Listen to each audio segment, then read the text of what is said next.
Jill and Nathan Reagan of Whispering Willow Farm. Welcome. We're up kind of on the hill of our property right now. Yeah, not an area we hang out much in. No, it took a little trek to get here. It's actually a really pretty view of the house and everything else. I know. I mean, I can see my high tunnels. We can see the pigs in their pasture.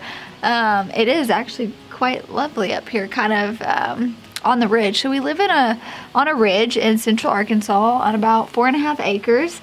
And we really just kind of have this yearning to be sustainable, right? And I think it's easy to say that, like, oh, we are striving for a sustainable lifestyle, but really it's like, what does that look like? What are those actionable steps that we can take to build sustainability on our farm, you know? And so this is something that Nathan and I have talked long and hard about. This is something that we are doing to increase sustainability on our farm, and we really just want to sit down and have a conversation with you about it, because you can look at our property and you could see a lot of reasons why we couldn't do something. We live on a ridge. We do not have good pasture. We have big rocks. There's very limited space on where we can grow food, on where we can graze animals. And so we look at this and we could say, man, I wish I could do so much more. Or we could look at it, we could put our brains together and we could say, man, look at all that we can do. And so that's what we really just want to kind of talk to you guys about today. A fun little thing that we're doing that's going to be super, beneficial. It's also going to be really sustainable for several different reasons for our family and for our farm. That's right. So if you don't know us, like I said, hi, welcome. We live in central Arkansas. Right now we have got a lot of food and flowers growing, which is primarily what I do here on our farm. I grow all of our vegetable production and our flower production for our family, and I also sell to market. Nathan handles most of the animals on our farm. You want to tell them what all we're raising? Yeah, so right now we have got hogs, which is our main source of animal protein on the farm. And then we have chickens for eggs. We have goats, soon to be kidding, for milk.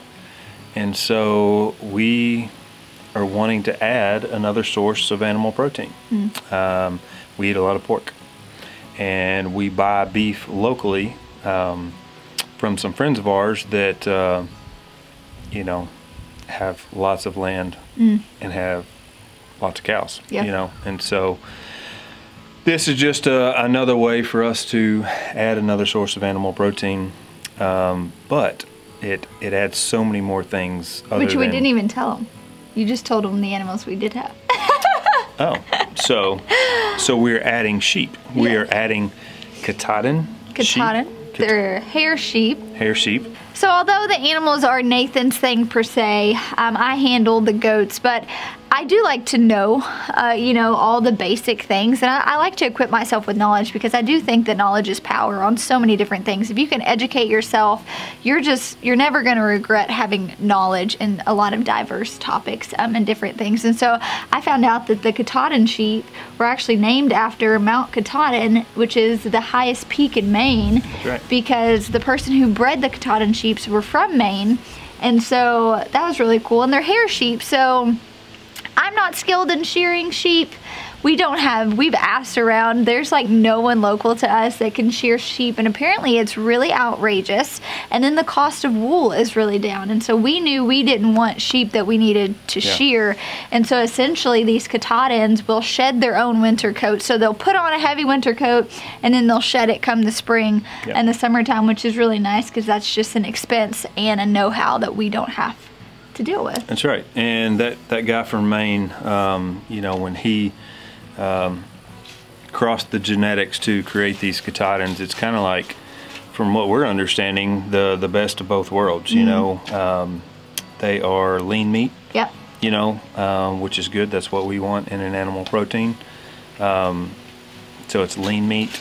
They are not susceptible to parasites. Yeah. Which is a bonus. I mean, who wants to have to worm all the time? Yeah.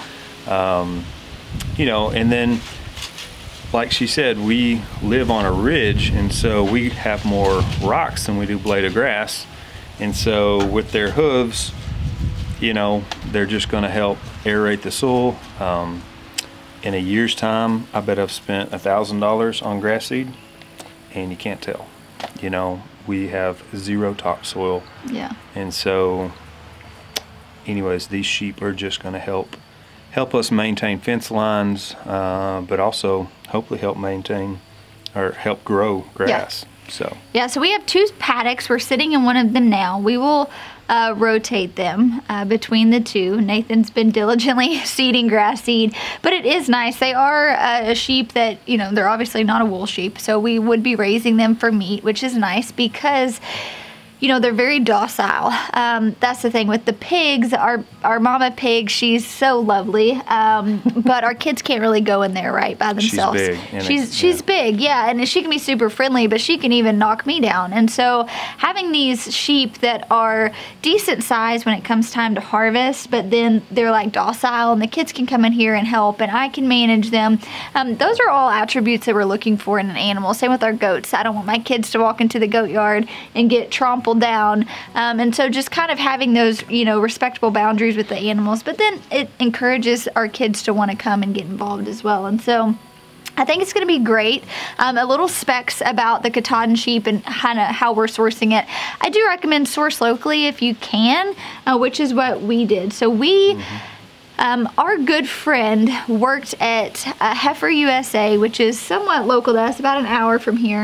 And we made a lot of connections while he worked there. And the person who runs their livestock there, Nathan has been talking to. And so we are getting 6 ewes from them. And then fun fact, they're bred, right? Well, yeah, she originally asked me, I mean, this has been in the works for like 3 months. Yeah. And I was going to get them sooner, but I asked her, hey, you know, is there any way that I could get you to put the ram in there with them and, you know, breed them for me? You know, and she said, absolutely, same price, thank goodness. But that has taken a little bit longer. And so what we're actually getting some of their culls. So I forgot how many head she has. When I go pick them up in a couple days, we are going to ask her some questions, and that'll be one of them, because I know for the last 10 years or more she has been diligently culling and just trying to get the best of the best, right? And so even though we may not be getting some of her best of the best, she promised me that she's not going to give me one that's not a dud essentially. And so anyways, I feel confident buying from her. Yeah, for sure. She seems super knowledgeable. If she lets me put her on camera, we're going to put her on camera and ask her some questions. But her knowledge is incredible. But I feel really good, like Jill said, about getting them local. Yeah, and you know something I've been just recommended by my friends is if you're going to dive into a new animal, to find a mentor in that. And so, you know, Nathan and I, we have maybe 2 friends who are raising sheep local to us, and they're very new to it, right? And so I knew if we were going to get into sheep, something we didn't know, we needed to buy them from someone who was willing to be a mentor, who we could come back and call, we could text, we could be like, hey, is this normal, is this not? I mean, I think that's really valuable when you think about, you know, seeking out this lifestyle. You can dive in and you can get all the things, or you can get one animal at a time. You can start growing one vegetable at a time, and you can find someone to kind of mentor you in that. And I'm not saying you have to just do one animal at a time, but if you got all the animals, and let's say they all came down with this crazy parasite, but they all needed to be treated differently, you're going to get really overwhelmed, and more than likely you're going to kind of, you know, put yourself in a situation where you're not going to want to do that again. You might become, or potentially lose an investment. Right, yeah, so. For sure. And so I don't know, we kind of have this agreement that if we're buying a new animal, it has to be from someone local, and we have to have mentorship in that. And everyone's been really respectful and willing to kind of just help us and all that. Yeah, and that comes from experience. You know, this is Jill and I, we started this lifestyle choice journey 6 years ago? 7 years ago? I mean, we've been living this way for over 10 years, but intentionally adding animals and things like that, that's definitely been the last 6 years or so. And we've had seasons where we've gone all in and done too many things, right? And so this is just us adding something here and there. So a few reasons that we chose the breed that we did was their hair sheep, like we mentioned. They are good carcass size when we get ready to harvest them, but then they're still manageable. They were all used, they were bred, and so there were a lot of different ways for us. And one, we were thinking too, not just from a protein source, but also land management, like Nathan was talking about. It really is kind of a 2-for-1. They're going to keep down the brush, they're going to aerate the soil, they're going to get the soil all worked to where Nathan can go back in and plant that grass seed. And we'll just be able to rotate them from pasture to pasture, which is really nice. And so when you think about sustainability, something Nathan and I do is we write out our core values and our farm pillars, right? And when you see those, you can kind of always go back to reference them before you ever make a decision. And so we'll come and we'll have an idea and we'll say, well, does it align with our values, and is it in line with our farm pillars, which is essentially the goals and the pillars that our farm and our family is rooted on. And when we thought about the sheep, it did, right? It added another source of animal protein on our farm. It served a purpose for us to increase the value of our land and just the value that we're able to give our animals by stewarding the land that we have a lot better.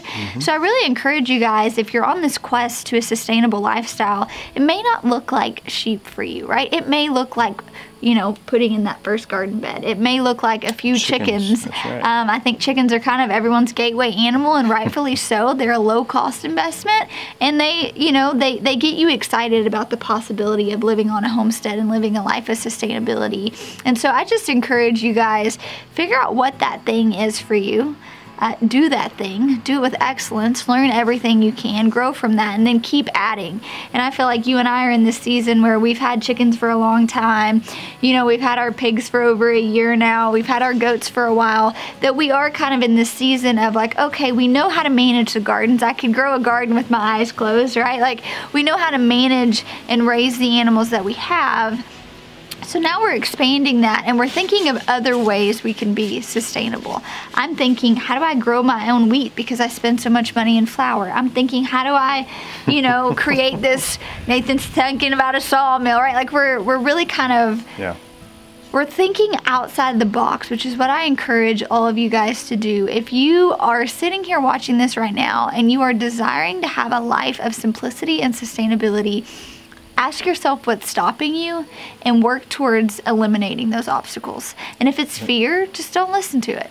Like, if fear's the reason that you're not doing something, I would highly and strongly encourage you to just like shut that out.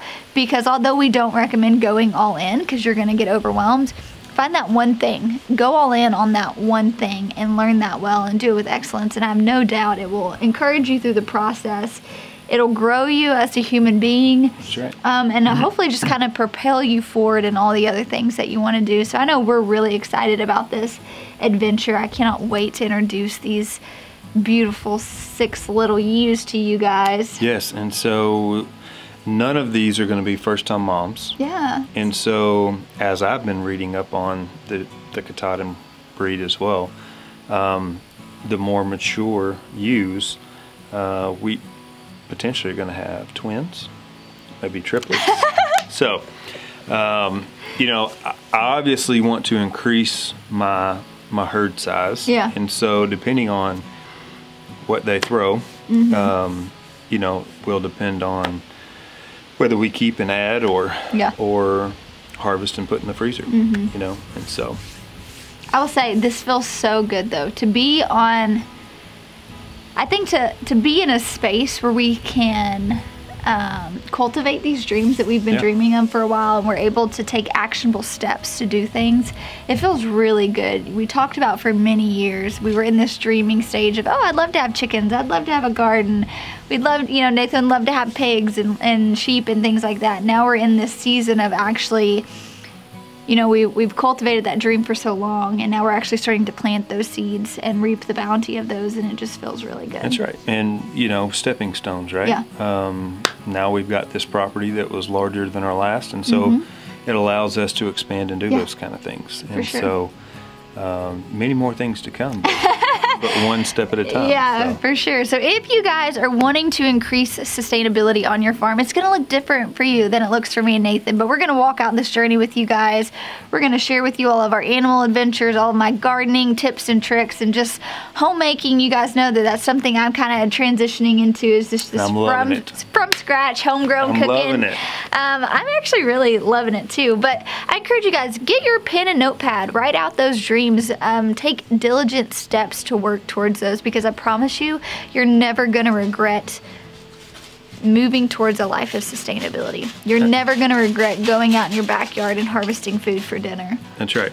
And sometimes that means getting out of your comfort zone. Yeah. So yeah. that's a thing. We get used to modern conveniences yeah. and comforts, and sometimes getting out of those and exploring, you realize you didn't need those modern conveniences. Yeah, who needs a microwave? Who needs a microwave? I do. I warm up my coffee about 500 times a day. That is the only reason why we still have a microwave in our house, is because... Popcorn, which you can do that on the skillet, but I can only reheat my coffee in the microwave. Our girls go through a lot of popcorn. Yeah, they do. All right, you guys. Well, thanks for hanging out with us. Stay tuned. We will have our sheep in 2 days. So we'll do a follow-up video of this and introduce you to the herd. Is that what they call them? The herd. All right. Thanks, y'all. We'll talk to you soon. Bye, guys.